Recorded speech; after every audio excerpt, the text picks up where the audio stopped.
El programa del museu per l'any 25, igual que el dels darrers anys, s'inscriu en un marc de treball que és el de la transformació profunda, el canvi radical del museu, de la institució, examinant críticament totes les vessants que el conformen, el seu rol, la seva funció, la seva identitat, la seva legitimitat, tots els aspectes propis del museu. Hem trobat un bon moment ara, mirant una mica enrere el que hem fet i amb la proximitat de l'ampliació molt a prop i l'oportunitat tan gran que suposa, per fer una mica de balanç i explicar una mica aquest model de treball, que per nosaltres és molt important. És evident que el Museu Vuitcentista, el Museu Il·lustrat, ja fa temps que va caducar i és un procés que no és propi només nostre, és a nivell internacional, a nivell de tot el país. Els museus estan canviant acceleradament, dirigits cap a una dimensió social, una dimensió de canvi, de participació, de la que tots participem. En aquest sentit, per nosaltres és molt important assenyalar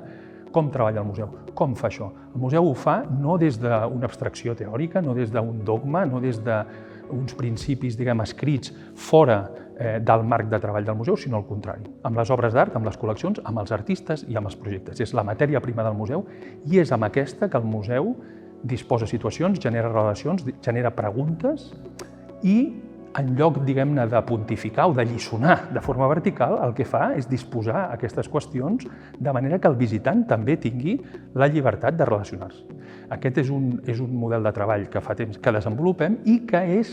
inevitablement col·lectiu, inevitablement col·laboratiu. Al llarg dels anys el museu ha desenvolupat una xarxa molt gran d'aliances, institucions, associacions, artistes, tota una sèrie d'agents que entren i surten del museu, de manera que el museu cedeix poder, cedeix espai, treballa d'una altra manera, adopta altres rols de connexió, no només de prescripció, i desenvolupa, insisteixo, aquest relat crític i de revisió profunda sobre la institució. És un treball de risc, amb assaig, amb error,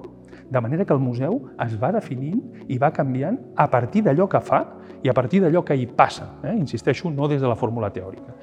I aquest és un procés que ha donat resultats, que jo crec que ja ha impactat en moltes polítiques públiques, hi ha altres agents, igual que altres agents en nosaltres, i aquest és el procés en el que ens trobem.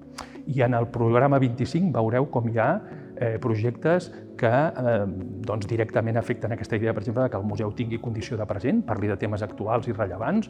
o canvi les jerarquies i el biaix patriarcal i parli de feminisme i doni entrada a les dones i al relat des del punt de vista feminista, o generi relats nous fora de les cronologies, fora dels cànons establerts, contra aquests cànons. Això es veu molt bé en el programa del 25.